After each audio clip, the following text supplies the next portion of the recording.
right. And folks, I just want to say thank you for joining me for another special Living on Purpose podcast. I'm your host, Jesse Herriott. And to follow this podcast and to download all of our archives with all of our wonderful guests, you can log on and follow me via Twitter at Jess Herriott, or just Google the show via iTunes, Living on Purpose, or follow us via Stitcher Radio and YouTube and all the other internet channels that are out there. My guest today is best-selling author of over 15 books, Dr. Thomas Moore. How are you, Mr. Moore? I'm doing just fine, Jesse. Nice to talk to you. Likewise, it's first of all an honor to speak with you. As a young guy, of course, coming up on your books and then finally getting a chance to speak with you, it's great. And I interviewed your wife a couple weeks ago, so it was great, finding out more about your family. All of you guys are talented, by the way. Well, you have to do my daughter next. Interview my daughter next. She's doing some music now. Oh, I know. I heard about it. She just finished an album, right? With I can't. Yeah, she did. Yeah. Oh, that's going to be great. So, tell me a bit about how you got started. Like, how did you discover your passion and your calling?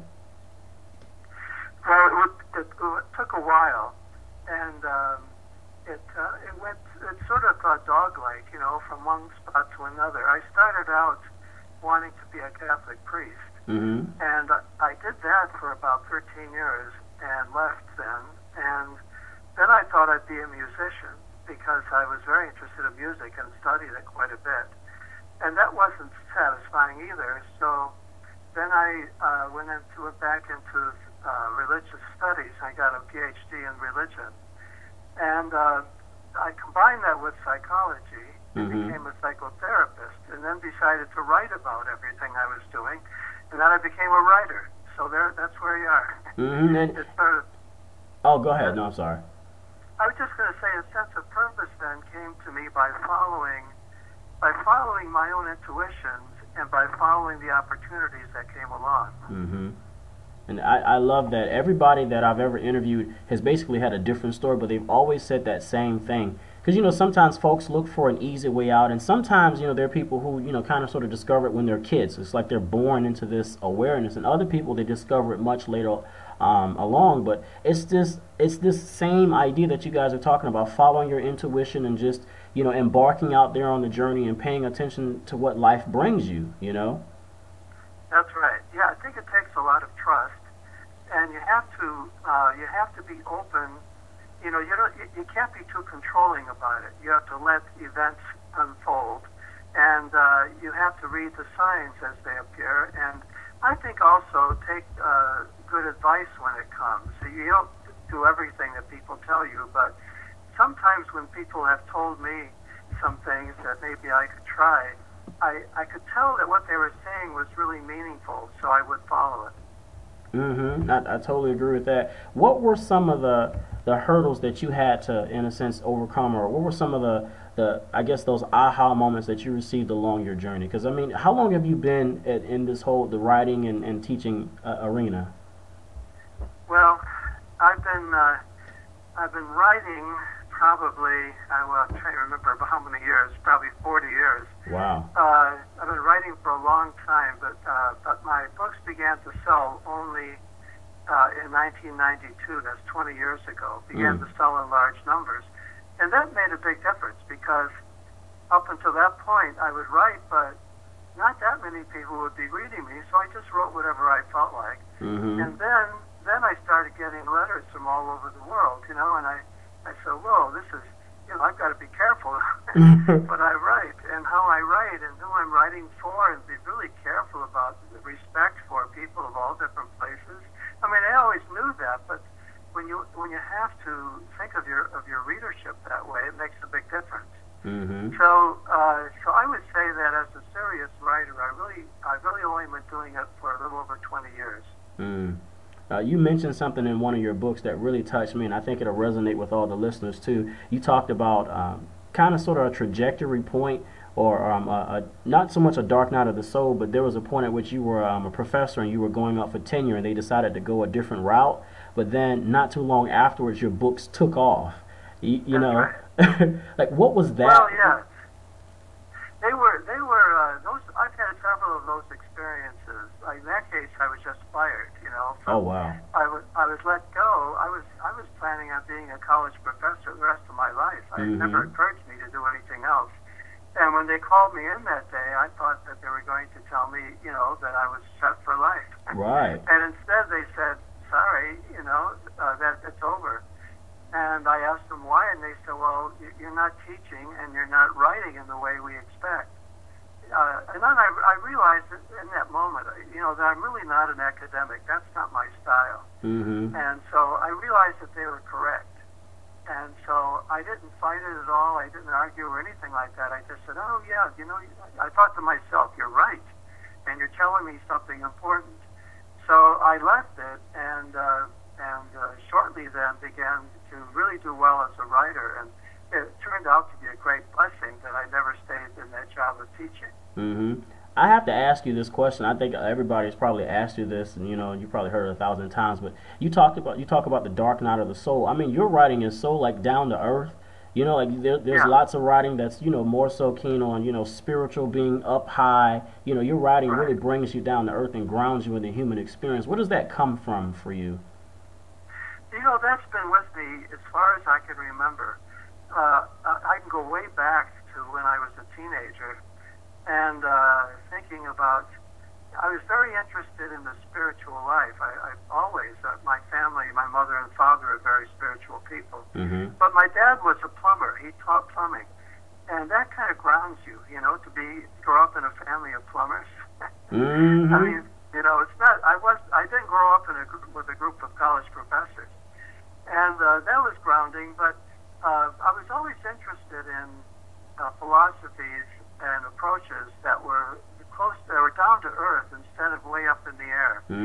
I've never liked the idea of trying to convert other people to my ideas ever. And so I was against those two things. Any kind of religion or spirituality that went too high, it wasn't down on the ground, or any spirituality that tried to convince other people that they were right. I've never, in my bones, I haven't liked either of those approaches. And I think what happened as I went along and began writing, I just made those two strong feelings more sophisticated in the writing. And your work at some point, when did you start talking about the soul, like the dark night of the soul, and when did you start really to find your groove as a writer? I would say, well, it's really hard to say. I wrote a book before Care of the Soul. Care of the Soul is my major book in 1992. And before then, I wrote a book on the Marquis de Sade.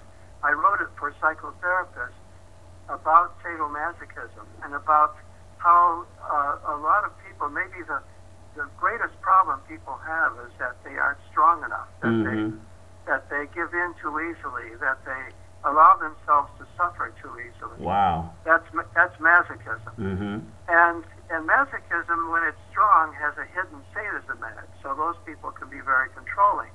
And vice versa, very controlling people often are very weak, essentially. They don't have that inner strength. So I was very interested in that whole idea. And so that book, to me, even though it was written before one of my popular books, is one that I really appreciate, and I was very happy to have written. So I would say I really had my groove when I wrote that book, but I didn't have a public like that. Now my work is much more public, and some people complain to me that I write too much for the general public, and I don't write those kind of books anymore that were more specific, like that one on masochism. But you know, you do what you can, and I try to combine very subtle and sophisticated ideas with very ordinary, simple, and I hope beautiful writing. It is, because it meets us where we are, especially that idea. With what's going on right now in the world, and you know, with what's going on in the news, of course, there's always, you know, something thrown in our face to remind us of all the problems and stuff going on in the world. That's one of the reasons why I think, you know, your writing is like, it's timeless. It's like evergreen. You know, it's always relevant because of the issues that are going on today. How do we, in a sense, grapple with what's going on? Like, what can you, because I mean, your work is extensive. For people that are just kind of sort of getting into your work, what can you distill, you know, as far as advice and wisdom and guidance on how to grapple with some of the issues that are pertinent today? think the first thing is that dealing with the fate of the world really starts with yourself. I mean, a lot of people say that, but I think it's true. You start with yourself. You make sure that your life is sane, you know, that you are, that you have a good ethical sense, and you don't do anything that's immoral, because that's psychologically bad for you. For one thing, it's not only bad in itself for the world, it's bad for you. And another thing is that I think that you should live a life that is your own and not just be a carbon copy of anybody else's. That's really important. Wow. And then a third thing I would say is that you have to live from a deep enough place. You have to live from your really deep thoughts, and so that means you have to read and you have to study and be intelligent about your life. And you live from a deep place.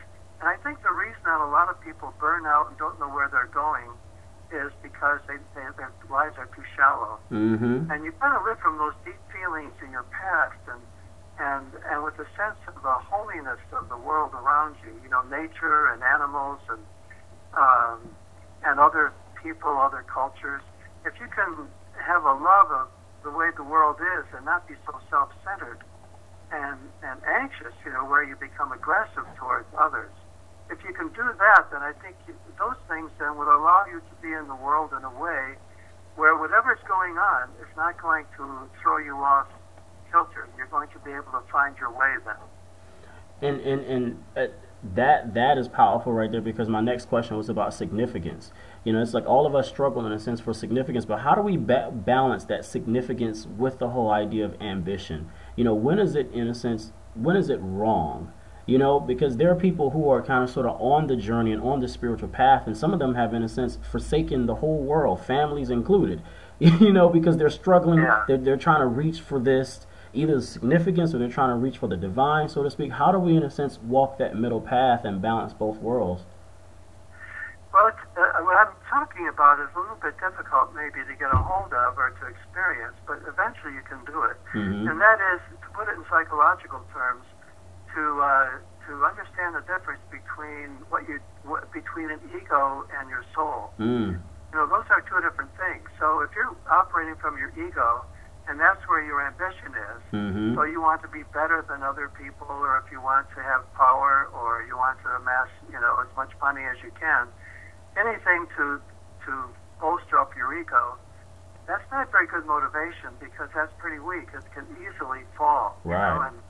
And also, when you do get some rewards that way, they're not very deep, so that they pretty soon they feel kind of cheap. So I write about the soul, and that means a sense of self that's very, very deep and mysterious.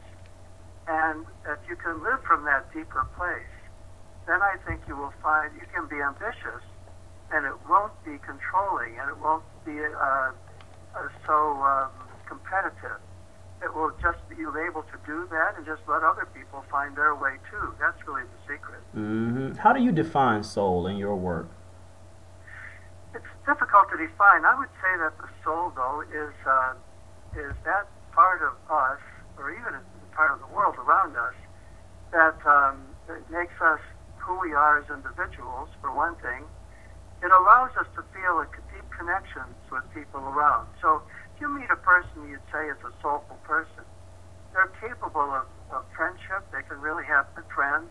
If you see them on the street, they acknowledge that you exist. They you know, they're present. They're really present. They have a rich life, an interior life as well as exterior life. I mean, they have complex emotions. And I think another thing, a person with soul takes risks and takes on life and really lives. That's how the soul comes out. When you really live, you discover what life's about, and you can enter it more fully. And that wakes up your own soul, so that you are a more soulful person. Yeah, and I think once we kind of sort of like hit that, I mean, some of your other work kind of sort of comes into play too, because one of the books that really changed my life, my young life, was the Soul of Relationships. You know, because I'm a young father and I'm married, and we're at 4.5 years, and when I read that, we were just out of that by year 2. In fact, out of that infatuation phase. You know, where you're realizing that, hey, you're married to another human. You know, sometimes you roll over and you're like, hey, are you still here? You know, like Right, that's right. how do we deepen our relationships, like not just marriages but friendships as well, so that we can, in a sense, get past the Yeah, surface stuff and build healthy relationships around us? yeah. Well, I think again, it's paradoxical. In order to have a good relationship, you have to really make sure that you are living as a genuine a life as you can. I mean, Mm-hmm. if you can really live the life that you feel called to live and that you think is being asked of you, then you can allow your friend or your spouse or whoever to live their life. I think a lot of times what causes trouble in these relationships is that we want the person that we're related to be who we need them to be instead of to be themselves. I Mm-hmm. mean, you have to make a turn in your thinking to say, I'm going to be better off, I'm going to feel better if the more I can allow my friend or my spouse, my lover, to be who they are. Mm-hmm. And they will change, because if they're alive, they're going to be changing all the time.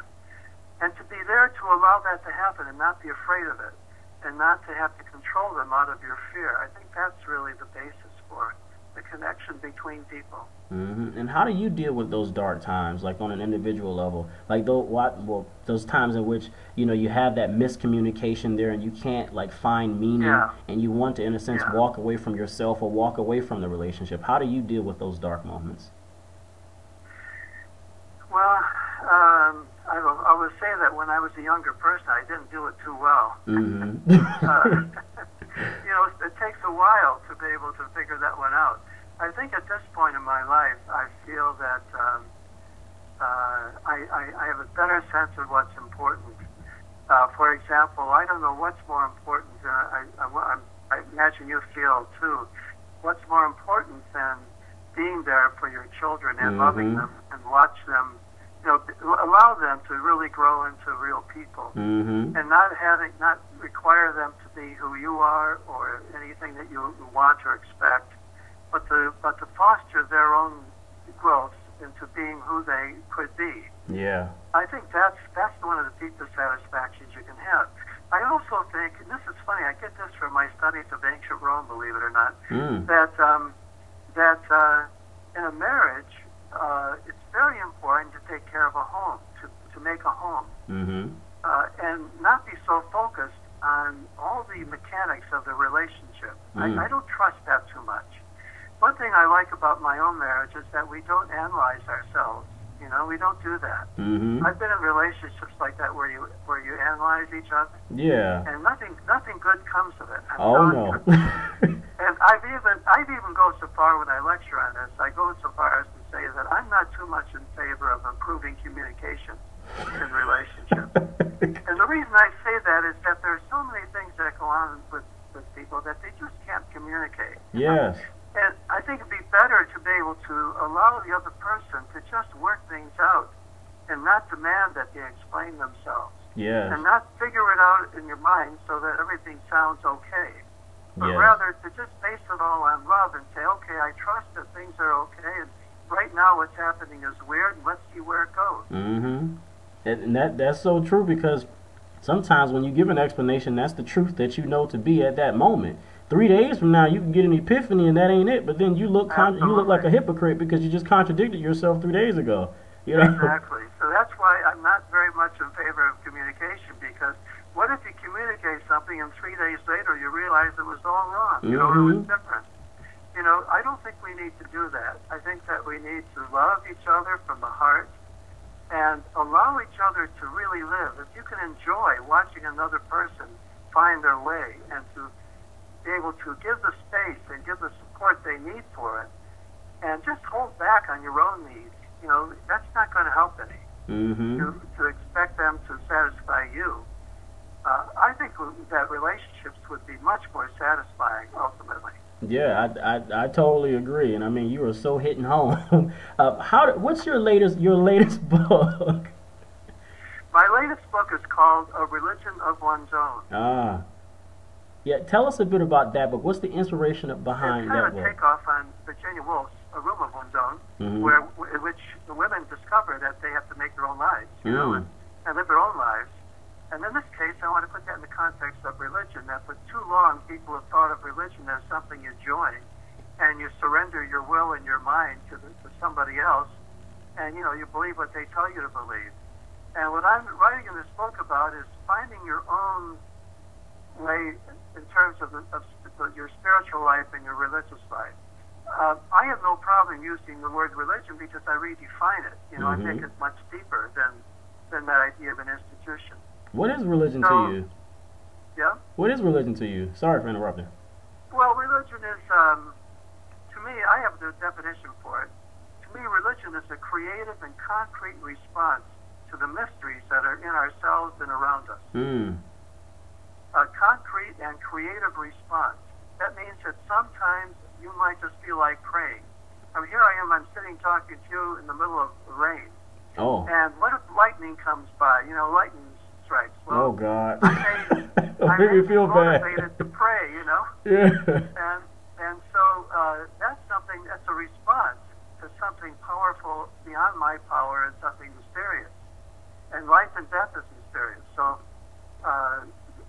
like, for example, getting married, I think it's a very mysterious thing. Amen. So we have weddings that are very symbolic ways of showing how deep and mysterious a wedding is.